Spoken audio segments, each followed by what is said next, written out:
नमस्कार दोस्तों। आज हम बात करेंगे एग्रीकल्चरल माइक्रोबायोलॉजी में एक प्रैक्टिकल के बारे में जिसका एम है isolation of rhizobium from legume root nodules. तो राइजोबियम एक बैक्टीरिया होता है। इसका क्या इम्पोर्टेंस होती है मैं अभी आपको समझाने वाली हूँ। और इसको लेग्यूम रूट नोड्यूल्स में से क्यों आइसोलेट करते हैं? बिकॉज लेग्यूमिनेसी फैमिली जो होती है, जो दाल और दलहन की फैमिली होती है क्रॉप्स में, उनके रूट्स में, उनकी जड़ों में गांठ बना करके ये राइजोबियम बैक्टीरिया रहता है। वहाँ से ये अपना पूरा भरण पोषण के लिए सारे न्यूट्रिएंट्स लेता है और बदले में जो जितनी भी सॉइल में इनऑर्गेनिक नाइट्रोजन होती है उसको फिक्स करके प्लांट को ऑर्गेनिक फॉर्म ऑफ नाइट्रोजन दे देता है। और इसीलिए ये किसानों के लिए बहुत ही हितकारी है। और साइंस में हम लोग लैब में इसको आर्टिफिशियली ग्रो करके इसमें से NIF जीन निकाल करके और उस जीन को किसी दूसरे प्लांट में इनकॉर्पोरेट करके हम नाइट्रोजन डेफिशिएंसी को भी पूरा कर सकते हैं। दोस्तों, राइजोबियम बैक्टीरिया बहुत ही इम्पॉर्टेंट है as a bio fertiliser, as nitrogen fixer, और ये सस्टेनेबल एनवायरनमेंट और सस्टेनेबल एग्रीकल्चर को आगे बढ़ाने में काफ़ी कारगर सिद्ध होता है। और इसीलिए हम इसको आइसोलेट करना चाहते हैं। तो दो कारण होते हैं मोटे मोटे तौर पर इसको आइसोलेट करने के लैब में।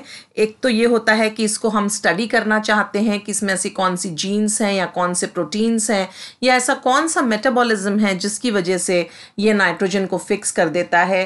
क्या हम उस पर्टिकुलर मेटाबॉलिज्म को या उस पर्टिकुलर एक्टिविटी को हम रेप्लिकेट कर सकते हैं लैब में आर्टिफिशियली, जैसे हम मिमिक करते हैं बाकी सारी चीज़ों में। तो क्या यहाँ पे भी हम राइजोबियम के मेटाबॉलिज्म प्रोसेसेस को बायो मिमिक करके एक आर्टिफिशियल कुछ ऐसा इंस्ट्रूमेंट सिंथेसाइज कर सकते हैं या बना सकते हैं जिससे कि हम लैब में ऐसे इंस्ट्रूमेंट्स बना करके जितनी भी इनऑर्गेनिक नाइट्रोजन है उसको हम फिक्स कर सकें, और जिससे कि केमिकल फर्टिलाइजर्स फॉर नाइट्रोजन हम लोगों को सॉइल में कम देनी पड़े, जिससे फ़ायदा ये होगा कि सॉइल की कंडीशनिंग अच्छी होगी और जो सॉइल टॉक्सिसिटी होती है फर्टिलाइजर्स के द्वारा वो भी कम हो जाएगी। दूसरा इसका एक ऑब्जेक्टिव ये होता है दोस्तों कि हम जो ये राइजोबिया है, अगर हम इसको आर्टिफिशियली ग्रो कर लें और उसके बाद इसका एक कॉन्कॉक्शन बनाएं। कॉन्कॉक्शन मतलब होता है शरबत के फॉर्म में इसको किसी और बैक्टीरिया या फंगस या किसी और माइक्रो ऑर्गेनिज्म के साथ मिक्स करके हम ऐसा एक लिक्विड तैयार करें जिसको हम बायो फर्टिलाइज़र कहते हैं, और फिर उसको हम बेच सकते हैं या उसको प्रिजर्व करके खुद ही रख सकते हैं और अपने पौधों में जो नाइट्रोजन की डेफिशिएंसी है उसको पूरा कर सकते हैं। तो बेसिकली ये दो मैंडेट्स होते हैं, ऑब्जेक्टिव्स होते हैं जब भी हम ये वाला जो एम है एक्सपेरिमेंट का, which is isolation of rhizobium, इसको दिमाग में रखते हैं। तो अब आगे बढ़ने से पहले दोस्तों मैं ये डिस्कस करना चाहती हूँ कि जब भी हम किसी भी माइक्रो ऑर्गेनिज्म को अपनी लैब में आइसोलेट करते हैं या ग्रो करते हैं तो हमें उसको जैसा एनवायरनमेंट उसको पृथ्वी में मिलता है या प्रकृति में मिलता है वैसा ही हमें रेप्लिकेट करना होता है। और उसके लिए हम जो मटेरियल यूज़ करते हैं उसे हम कहते हैं मीडिया। तो मीडिया ऐसा कोई भी रॉ मटेरियल है या मिक्सचर ऑफ बेसिक केमिकल्स है जिसको हम मिला करके और उसके ऊपर अपने माइक्रो ऑर्गेनिजम्स आर्टिफिशियल कंडीशन में लैब में ग्रो कर सकते हैं। तो मीडिया दो तरीके के होते हैं। वैसे तो अलग अलग पैरामीटर्स हैं मीडिया को डिफाइन करने के लिए, लेकिन यहाँ मैं आपको समझाना चाहती हूँ कि हम जो मीडिया लेंगे दैट इज़ राइजोबियम मीडिया या फिर राइजोबियम डिफाइंड मीडिया।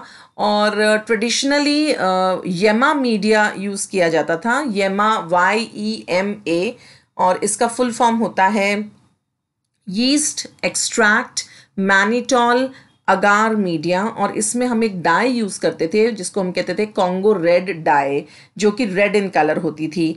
तो अब ये राइजोबियम मीडिया हम क्यों यूज़ करते हैं? ये दोस्तों बना बनाया मिलता है, आपको कमर्शियली अवेलेबल होता है।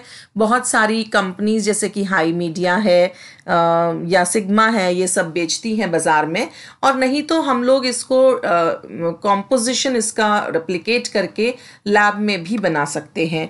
तो ये जो एक मीडिया है जिसको हम नाम देते हैं राइजोबियम मीडिया, ये एक डिफाइंड मीडिया होता है और बहुत सिंपल मीडियम होते हैं जिसके अंदर आपको स्पेसिफिक जो कंसंट्रेशंस होते हैं कुछ कुछ केमिकल्स के जो कि रिक्वायर्ड होते हैं उस पर्टिकुलर बैक्टीरिया या माइक्रो ऑर्गेनिज्म को ग्रो करने के लिए, वो हमें पता होते हैं। बहुत ही अच्छा होता है।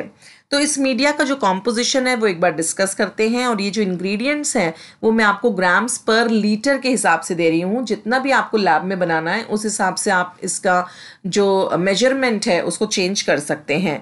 तो 1 लीटर राइजोबियम मीडिया बनाने के लिए हमें मैनिटॉल की आवश्यकता होती है 10 gram, di potassium phosphate 0.5 grams, magnesium sulphate 0.2 grams, yeast extract 1 gram, sodium chloride 0.1 gram, और अगार चाहिए होता है हमको इसको जमाने के लिए।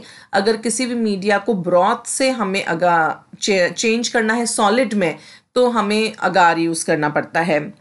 और इसका जो फाइनल पीएच है वो हम एडजस्ट करते हैं 6.8 प्लस माइनस 0.2। और ये जो मैं आपको फाइनल पीएच बता रही हूँ ये बेसिकली 25 डिग्री सेंटीग्रेड के लिए होता है। और अगर आप फार्मूला एडजस्टेड लेते हैं जो कि बाज़ार में कमर्शियली मिलता है तो उसके अंदर आपको 31.8 ग्राम्स मेजर करना है बना बनाया राइजोबियम मीडिया, और उसको फाइनल वॉल्यूम मेकअप कर लेना है 1000 ml या फिर 1 लीटर, और थोड़ा सा आपको हीट करना पड़ेगा to dissolve the medium completely. उसके बाद आपको इसको पूरे मीडिया को स्टरलाइज करना पड़ेगा, चाहे आपने मैनुअली बनाया है या आपने जो बना बनाया मीडिया है वो यूज़ किया है। उसके लिए आपको ऑटोक्लेव करना पड़ेगा 15 lbs प्रेशर पे 121 डिग्री सेंटीग्रेड पर फॉर 15 मिनट्स। और जब ये ल्यूकवर्म हो जाए तो आप इसको स्टेराइल पेट्री प्लेट्स के अंदर पोर कर लेते हैं। अब दोस्तों हमने कॉम्पोजिशन तो सुन लिया है, अब ये जो कॉम्पोजिशन है इसमें क्या क्या इंग्रेडिएंट्स डले हैं और वो क्यों डले हैं इसके बारे में भी जानकारी हासिल करते हैं।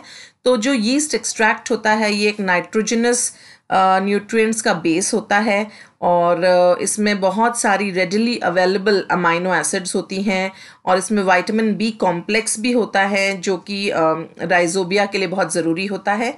उसके अलावा हमने मैनिटॉल यूज़ किया है which is a very good energy source, और इस मीडियम को हम बहुत अच्छे से बफर करते हैं और पीएच भी इसका चेंज हो जाए तो भी ये सर्वाइव कर सके इसके लिए, और ऑस्मोटिक चेंजेस को ये सर्वाइव कर सके उसके लिए हमने इसमें फॉस्फेट और सोडियम क्लोराइड सॉल्ट्स डाले हैं।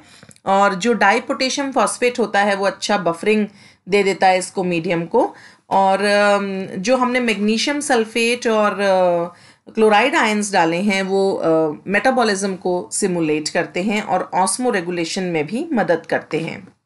तो दोस्तों हमारा मीडिया रेडी हो चुका है, और अब इसके बाद जो प्रोसेस है वो उसके लिए हमें राइजोबियम को आइसोलेट करना है, जो कि हम लेंगे रूट नोड्यूल्स से of healthy and actively growing plants, और इसको हम पूरा का पूरा अपरूट कर लेते हैं पूरे पूरे प्लांट को ही, और कोशिश करते हैं कि 45 डेज आफ्टर इमर्जेंस हम इसको निकालें, प्लांट की अपरूटिंग करें, क्योंकि इसमें मैक्सिमम नोड्यूलेशन हो जाता है और रूट्स को इंटैक्ट निकालना है हमको, जिससे कि नोड्यूल्स में कुछ भी खराबी ना हो। अब ये जो डिटैच्ड नोड्यूल्स होते हैं जिसको कि हम या तो कट करेंगे या फिर हम इसको क्रश कर देंगे, इनको हम वॉश करते हैं अंडर रनिंग टैप वाटर, जब तक कि जो उससे जुड़े हुए सॉइल पार्टिकल्स हैं जो चिपके हुए हैं वो फुली रिमूव ना हो जाएं। उसके बाद हम उसको डिस्टिल वाटर में वॉश करेंगे ताकि वो और क्लीन हो जाए। अभी जो नोड्यूल्स होते हैं इनको हम 0.1% मर्क्यूरिक क्लोराइड सॉल्यूशन में 30 सेकेंड्स के लिए एज अ शॉक हम देते हैं क्योंकि हमें इसे स्टरलाइज करना होता है। और जस्ट इसके बाद ही हमें 70% ethanol which is again a disinfectant, उसमें हम इसको थरली रिंस करते हैं 30 सेकेंड्स के लिए। और उसके बाद इन दोनों की टॉक्सिसिटी को हटाने के लिए हम कम से कम इसको 9 से 10 बार स्टेराइल डिस्टिल वाटर से वॉश करते हैं, रिंस करते हैं। तो ये जो हेल्दी पिंकिश नोड्यूल होता है जो टैप रूट पे, हमको इसको बेसिकली कट करना है। और ये पिंक कलर का क्यों होता है उसको भी समझ लेते हैं। बिकॉज इसके अंदर लेग हीमोग्लोबिन पाया जाता है। जैसे हम लोगों में ह्यूमन बॉडी में हीमोग्लोबिन होता है which is an oxygen containing pigment, इसी तरीके से root nodules of leguminous plants में भी लेग हीमोग्लोबिन पाया जाता है और ऑक्सीजन का आदान प्रदान करता है ये भी। और उसी की वजह से ये रेडिश या पिंकिश इन नेचर हो जाते हैं रूट नोड्यूल्स। अब इसको हम क्या करेंगे, रूट नोड्यूल्स को ट्रांसफ़र करेंगे टेस्ट ट्यूब्स में, जिसमें ऑलरेडी पहले से 5 ml स्टरलाइज्ड डिस्टिल वाटर है। अब इसको हम अच्छे से स्टरलाइज्ड ग्लास रॉड से लेकर के उसको क्रश कर देंगे या स्टैब कर देंगे। किसी तरीके से हमको उसको नोड्यूल्स के अंदर से जो बैक्टीरिया हैं उसको हमें ये 5 ml वाटर के अंदर निकाल देना है, जिससे कि हमको एक मिल्की सस्पेंशन मिल जाए। तो उसके बाद हम क्या करेंगे, सीरियल डाइल्यूशंस बनाएंगे। सीरियल डाइल्यूशन में ऑलरेडी एक वीडियो में शेयर कर चुकी हूँ। बेसिकली सीरियल डाइल्यूशन में क्या होता है कि अगर आपने पहले टेस्ट ट्यूब में 5 ml लिया है तो कॉन्सिक्वेंटली आप सारी टेस्ट ट्यूब्स के अंदर 4 ml वाटर डाल देते हैं, या फिर जो भी आपका डाइल्यूशन फैक्टर है उसको डाल देते हैं। और जो पहली आपकी टेस्ट ट्यूब है उसको जब आप वर्टेक्स कर लेते हैं अच्छे से, उसमें अपना बैक्टीरिया डिसॉल्व हो जाता है आपका, तो उसमें से 1 ml लेके आप दूसरी वाली टेस्ट ट्यूब में डालते हैं। तो अब इसका भी फाइनल स्कोर जो है वो 5 ml हो गया है। अब लेकिन ये आपने 1 ml ये डाला है और 4 ml आपने पानी डाला है, तो अब ये एक बार और से फिर से ये डाइल्यूट हो चुकी है। अब नाउ अगेन इसमें जो बैक्टीरिया है डाइल्यूटेड फॉर्म में उसका आप 1 ml लेंगे और नेक्स्ट टेस्ट ट्यूब में डालेंगे। इस तरह से आपको 10 to the power -1, -2, -3, -4 and so on आपको सीरियल डाइल्यूशंस मिल जाते हैं। जनरली जब हम एक अच्छी कॉलोनी बनाना चाहते हैं प्लेटिंग के लिए तो हम सीरियल डाइल्यूशन -5, 6 या 7, 8 तक जाते हैं, अगर बहुत अच्छी ग्रोथ हुई होती है सॉइल में। तो अब ये जो सीरियल डाइल्यूशंस होते हैं इसमें हमको स्पार्स और डिस्टिंक्ट कॉलोनीज मिल जाती हैं। तो ये जो डाइल्यूशन है इसको अब हम प्लेट कर देते हैं राइजोबियम मीडियम पे, जो आपने कॉलोनीज के लिए बना रखा होता है ऑलरेडी पेट्री प्लेट्स में, और उसको हम इंक्यूबेट कर देंगे 4 दिन के लिए एट 25 to 30 डिग्री सेंटीग्रेड। तो 4 से 5 दिन बाद आप देखेंगे कि आपको उसमें राइजोबियम की कॉलोनीज दिखाई दे गई हैं। अब आप उसको आइसोलेट कर सकते हैं, वहाँ से पिक करके उसको इनोकुलेट करके एक न्यू कल्चर आप स्टार्ट कर सकते हैं। तो दोस्तों आज के इस वीडियो में इतना ही। अगले वीडियो में एक नए टॉपिक के साथ मिलेंगे, तब तक के लिए गुड बाय।